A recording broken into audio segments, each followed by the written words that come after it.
Usted ya lo sabe, es la parábola del buen samaritano. Se encuentra ahí en Lucas 10, del 25 al 37. Okay, es un poquito, pues no larga, pero son varios versículos. Los vamos a leer al principio, pero después vamos a ir meditando un poco en cada uno de ellos.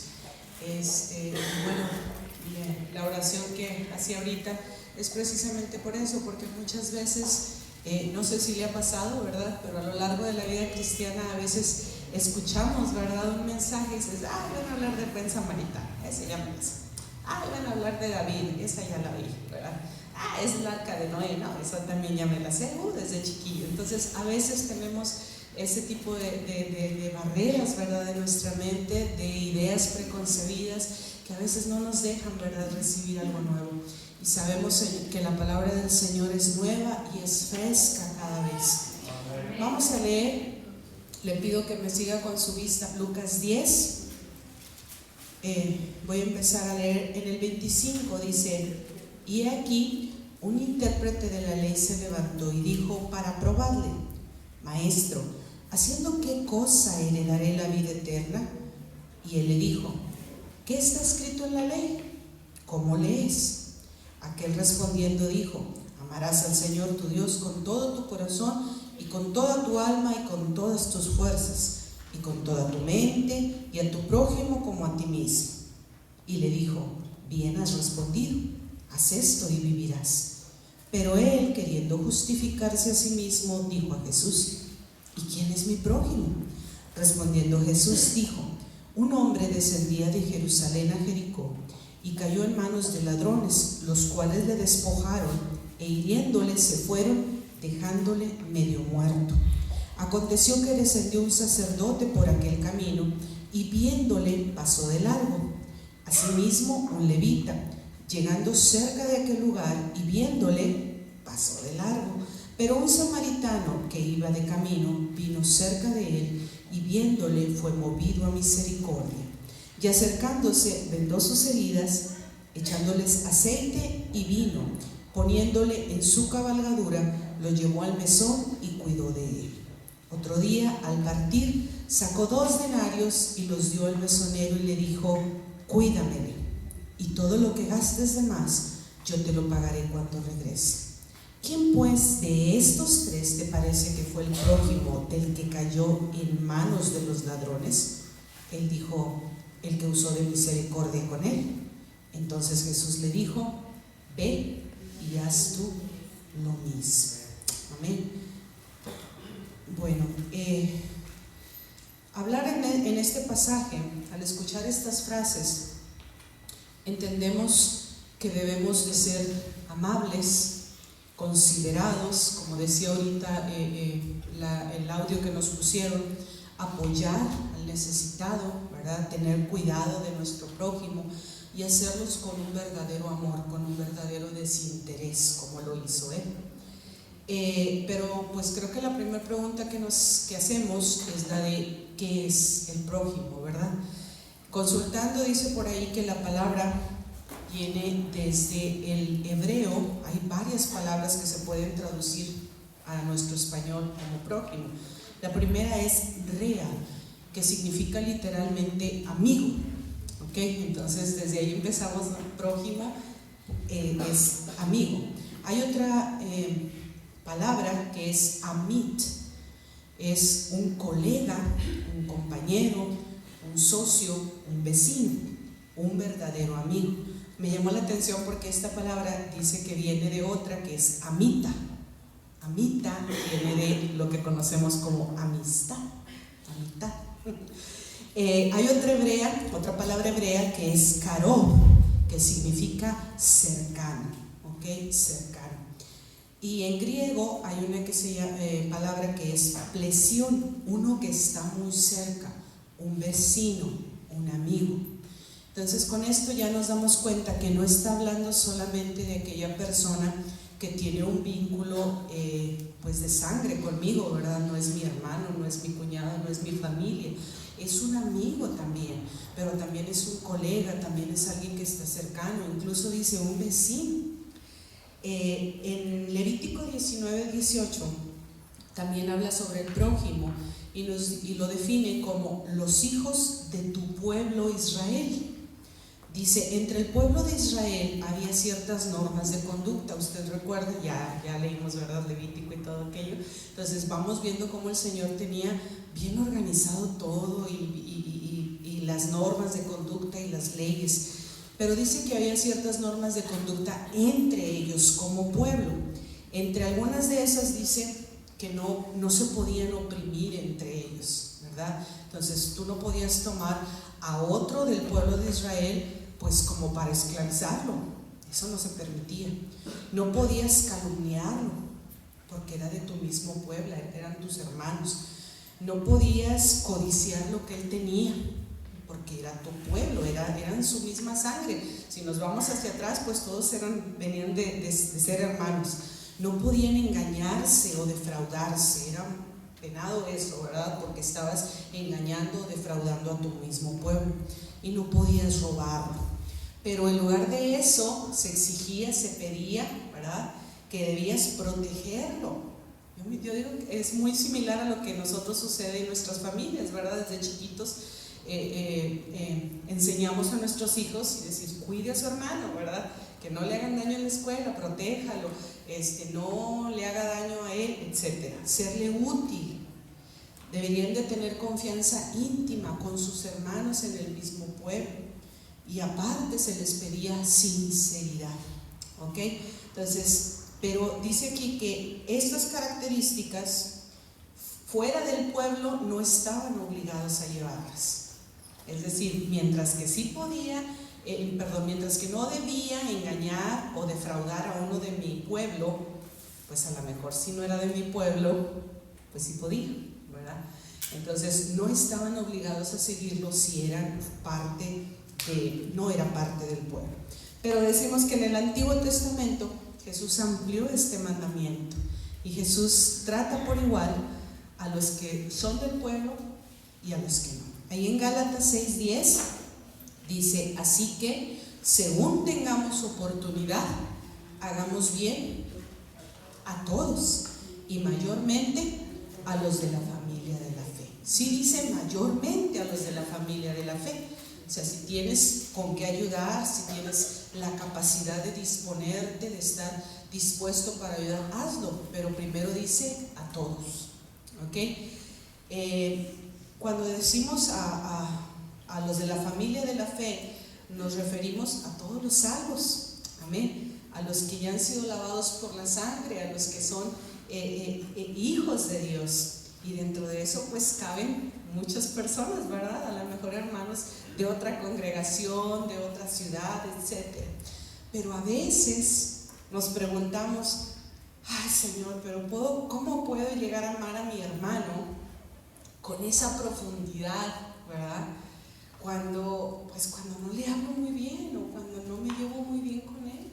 Algunas veces hasta nos vemos muy pretenciosos diciendo, ay, ¿cómo voy a llegar a amarlo si el hermano es tan carnal? O al revés, ay, si el hermano se cree tan espiritual. Y a veces hay muchas excusas en nuestra cabeza como para excusarnos, ¿verdad? Precisamente de no poder llegar a amar a nuestro prójimo como el Señor nos lo pide. Y son precisamente eso, excusas. Pero no somos los únicos. En este pasaje que acabamos de leer, vemos a una persona que está precisamente usando excusas. Cuando me pidieron hacer esta predicación, yo decía, Señor, pero ya hemos hablado mucho sobre el buen samaritano, ¿qué les puedo decir sobre ello? Y ciertamente sigo pensando, ¿verdad? Digo, hay muchas formas desde donde hablar del buen samaritano, desde él, desde el herido, los ladrones, la situación, la parábola, muchas cosas. Pero esta tarde yo quiero hablarles desde una perspectiva de antes de que inicie la parábola.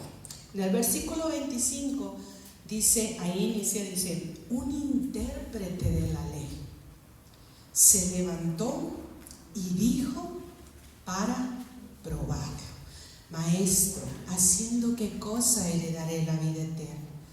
Cuando dice aquí que era un intérprete de la ley, está diciendo que era un experto, ¿ok? Un experto en las escrituras. Era una persona educada. Tengamos en cuenta que para ese tiempo, pues no todos tenían la capacidad de leer, ¿verdad? De escribir. Pero esta persona era una persona que, aparte de tener ese privilegio, era un conocedor de las escrituras, era un conocedor de la palabra. Entonces él llega con esa pretensión, porque lo dice la palabra, dice que llegó para probarlo.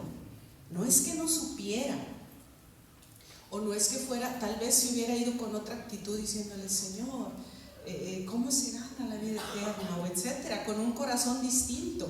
Pero aquí el problema es que él llegó con un corazón maligno, llegó precisamente para probarlo. Y yo a veces en la clase de los jóvenes les digo que a mí me maravilla mucho ver cuando la gente, los fariseos y todos se le acercaban a Jesús, y les digo a los muchachos, siempre le decían: ¿es sí o es no? O sea, en una tienes que caer, pero siempre el Señor Jesús, tan maravilloso, le salía con una respuesta superior a eso. ¿Se debe o no se debe? Jesús le salía con algo que no se esperaba. ¿Puedo o no puedo? Y Dios les contestaba otra cosa que no se esperaba. Le digo, así es el Señor Jesús. El Señor sabía y conocía el corazón de este hombre, y para probarlo le pregunta. Dice, este hombre trataba de ser bueno por sí solo y lograr obtener la vida eterna por méritos propios. Se creía autosuficiente. Con esta frase donde le dice, ¿qué haré? Haciendo qué cosa, heredaré. O sea, ¿qué puedo hacer yo para heredar la vida eterna? Es como dejar a un lado al Señor Jesús. Dime qué hago para hacerlo, para tener la vida eterna. Había en él una autosuficiencia, había en él una vanidad, ¿verdad? Por decir, yo puedo hacer lo que tú me digas para ganar la vida eterna. En el versículo 26, el Señor Jesús le responde, ¿qué está escrito en la ley? Le regresa la pregunta, ¿cómo lees? A ver, pues, si tú sabes tanto, pues dime, ¿qué dice la palabra? ¿Qué dice la escritura? Y aquel, ni tardo ni perezoso, le contesta, o sea, sí sabía, y le contesta, amarás al Señor tu Dios con todo tu corazón, con toda tu alma, con todas tus fuerzas, con toda tu mente, y a tu prójimo como a ti mismo. Son 2 renglones, bueno, yo lo escribí en 2 renglones, pero si nos ponemos a ver, es realmente algo tan profundo. Es algo sumamente profundo.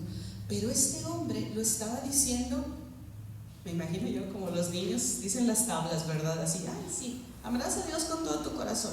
Solamente quiso responder rápido a lo que el Señor le estaba diciendo. Y el Señor Jesús le dice, bien has respondido, haz esto y vivirás. Ya me imagino a aquel señor, ¿no? O sea, así. ¿Contestó de forma correcta? Era así como que, fíjense, sí se contestó de la forma correcta. Tal vez su ego se elevaba todavía aún más, porque delante de aquel profeta, delante de aquel maestro, pues él estaba quedando casi al tú por tú. Lo que me preguntes yo lo sé.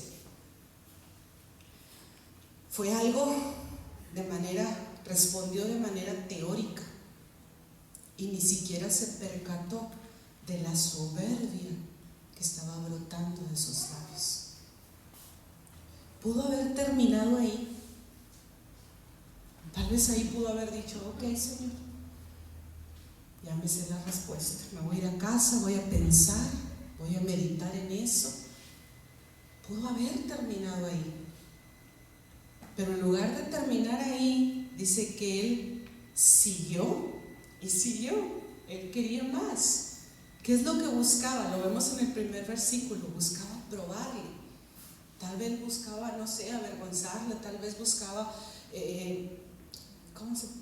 comprobar o dejar en claro que él sabía tanto como él. En el versículo 29 dice, pero él, queriendo justificarse a sí mismo, le dijo a Jesús: ¿y quién es mi prójimo? Él está haciendo otra pregunta más. Ya pasó la primera, ya él solo se contestó, pero no se detuvo a meditar en ella, sino que ya está haciendo otra. Y si yo me regreso ahí, bueno, dice, pide que le explique algo que él también ya debía conocer. La primera pregunta es: ¿qué debo hacer? Ya lo sabía. Y ahora le pregunta: ¿qué es mi prójimo? Pues de seguro que también ya lo sabía, pues si eres un intérprete de la ley, ya lo sabes. Pero está preguntando porque él quiere más motivos para seguir afirmando o afianzando su superioridad. Y decir: ah, sí, eso también ya lo hice. Qué soberbia y qué altivez pensar que todo lo anterior ya estaba cubierto. Que había ya amado a Dios con todo su corazón, con toda su alma, con todas sus fuerzas y con toda su mente. Él ya quería pasar al siguiente punto. Dime quién es mi prójimo, porque eso ya pasó. Yo no sé cómo él en ese momento no le dijo: de verdad, ya amaste al Señor con todo tu corazón.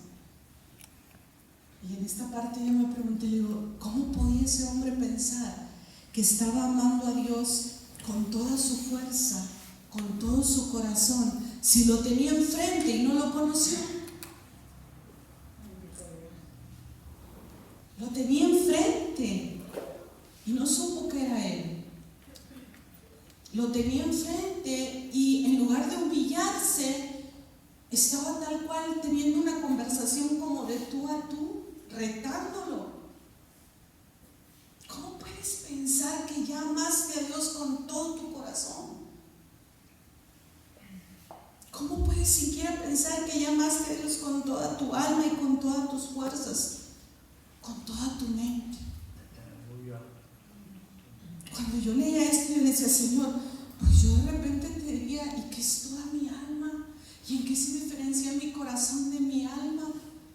No sé si te he amado con todo mi corazón, porque ni siquiera entiendo cuánto abarca mi corazón. Y era tan profunda la respuesta que él había dado, pero ni siquiera se dio cuenta de lo profundo que era. La dijo de manera teórica, la repitió como repetir cualquier cosa. Simplemente quería pasar al segundo punto. Simplemente quería pasar a lo siguiente. Parecía actuar diciendo: sí, ya, pasemos al siguiente punto. Dime, ¿quién es el prójimo? ¿A quién tengo que amar? No se daba cuenta que con su teoría, con su gran conocimiento, estaba muy lejos de Dios. Respondió Jesús y le dijo: un hombre que descendía de Jerusalén a Jericó cayó en manos de ladrones, los cuales lo despojaron, lo hirieron y se fueron dejándole medio muerto. Jesús, en su infinito amor y viendo lo que él estaba pasando, diciendo: no se da cuenta que me tiene aquí enfrente, que dice que me ama, pero no me ama, que dice que me ha llegado a amar con todas sus fuerzas, pero ni siquiera me conoce, que ya quiere irse a amar a otro cuando ni siquiera me ha conocido a mí, que me tiene aquí, pero no me tiene aquí.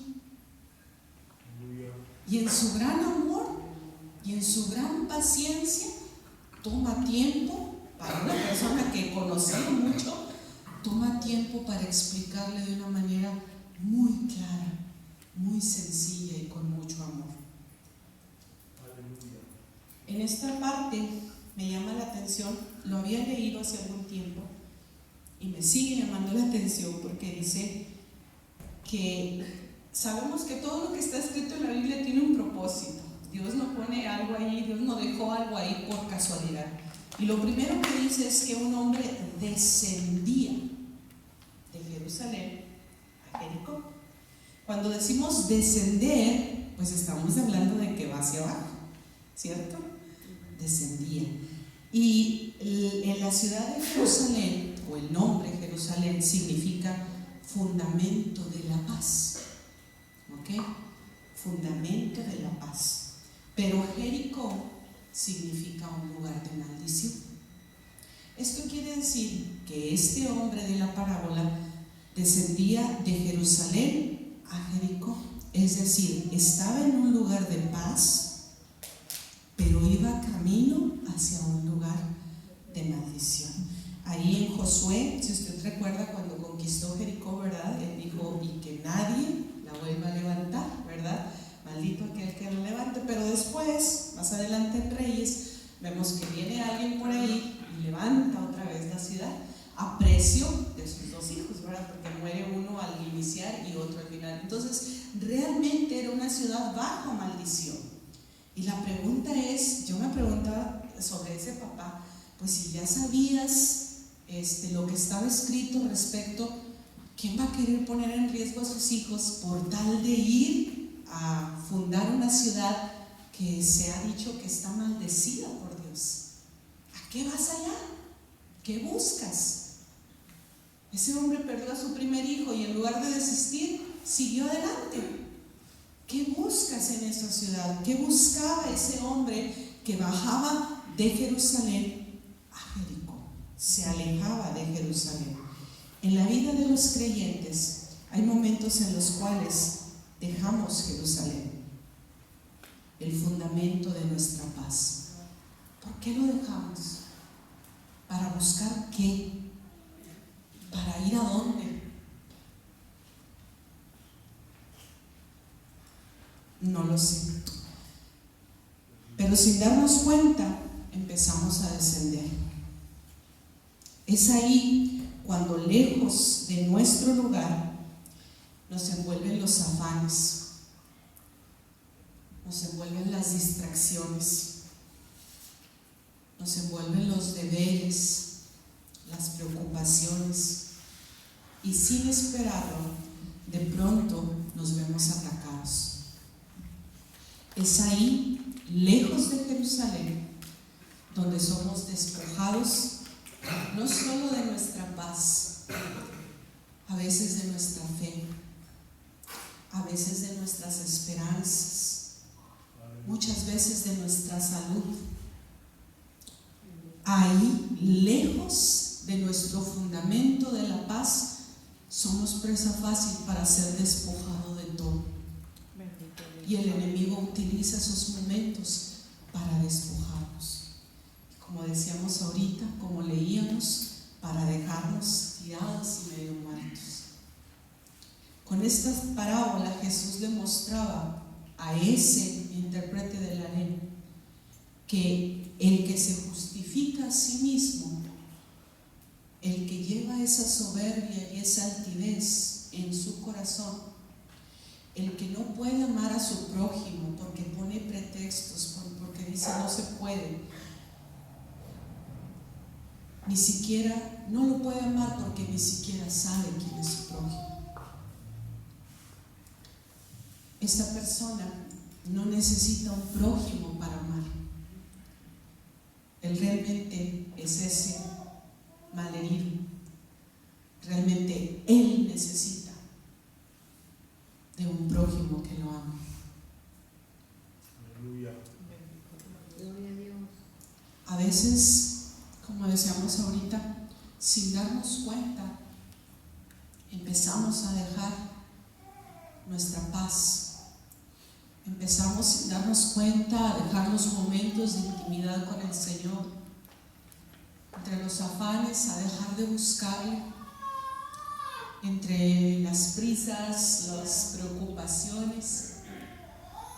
Como decía en la pregunta, ¿a qué vamos? ¿A Jericó? ¿Qué buscas allá? Y muchas veces tratamos de buscar respuestas en otro lugar cuando sabemos que no las vamos a encontrar. ¿A qué te diriges hacia allá? Cuando menos te das cuenta, tal vez estarás despojado y en el suelo, necesitando de un samaritano que venga y tenga cuidado de ti. Amén, aleluya. El versículo 36 dice: ¿quién puede pues de estos tres te parece que fue el prójimo del que cayó en manos de los ladrones? Y él contestó: el que usó misericordia de él. Me llama la atención este hombre porque le acaban de hablar, pero tengamos en cuenta, si usted recuerda, que los judíos y los samaritanos no se llevaban. Los judíos era la raza escogida de Dios, el pueblo, y los samaritanos, aunque tenían sangre judía, habían estado mezclados ya por mucho tiempo, y los judíos los veían con desprecio, los veían como que ustedes ya no son de nuestro pueblo, los despreciaban. Y me llama la atención aquí porque era tanto el legalismo de este hombre, era tanto el desprecio que sentía por los samaritanos, que ni siquiera quiso pronunciar el nombre cuando Jesús le pregunta. Cuando Jesús le dice: bueno, ¿y quién es el prójimo? Él hubiera dicho: pues el buen samaritano, pero no quiso ni siquiera decir el nombre. Todavía cuando el Señor Jesús le está explicando, todavía sigue teniendo esa altivez de decir: pues ese, el que tuvo misericordia de él. Todavía en esos momentos no se da cuenta que ese malherido y que ese necesitado era él, y que necesitaba del amor, del cuidado de uno que él estaba despreciando.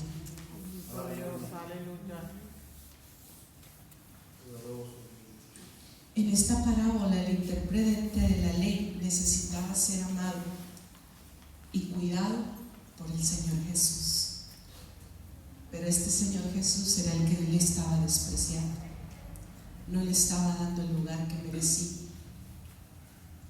Hoy el Señor viene a nosotros cuando tal vez hemos empezado a descender, cuando en algún punto le despreciamos, cuando nos hemos alejado de nuestra paz, cuando hemos empezado a caminar por un camino equivocado, cuando se nos ha robado todo, pero que aún así el orgullo, la apariencia o la soberbia no nos permiten ver el verdadero estado de nuestro corazón. No sé la situación de cada uno de nosotros, conozco la mía, pero no conozco su situación. Pero lo único que le puedo decir es que a través de esta parábola el Señor nos explica que ninguna soberbia, ninguna altivez, ninguna teoría, ¿verdad?, creer que estoy bien, me va a ayudar. Este intérprete de la ley realmente necesitaba ser amado.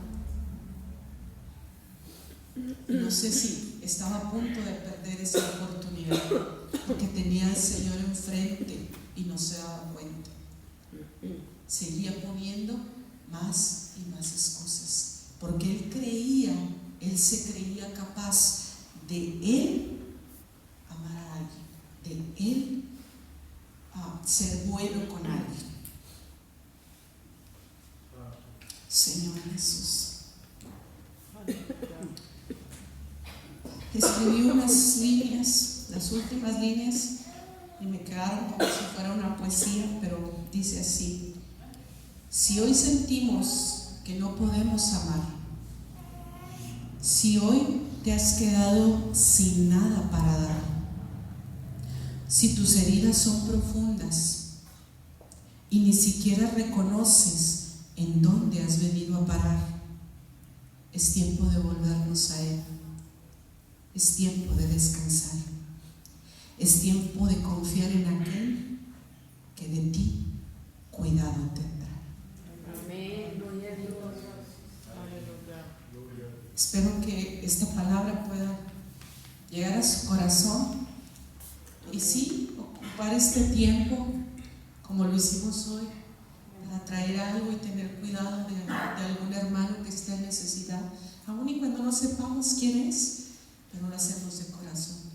Pero también meditar y decir: Señor, verdaderamente necesito de ti, verdaderamente, Señor, necesito que te acerques a mí, que me levantes, sanes mis heridas, que acaricies mi vida, que me restaures, que me lleves a un lugar seguro mientras pasa este proceso,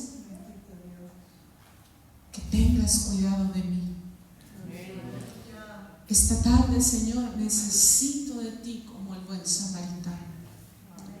Señor, permite, Señor, que mi corazón pueda deshacerse de todas esas excusas, Señor, y reconocer simplemente que te necesito. Puede ponerse de pie.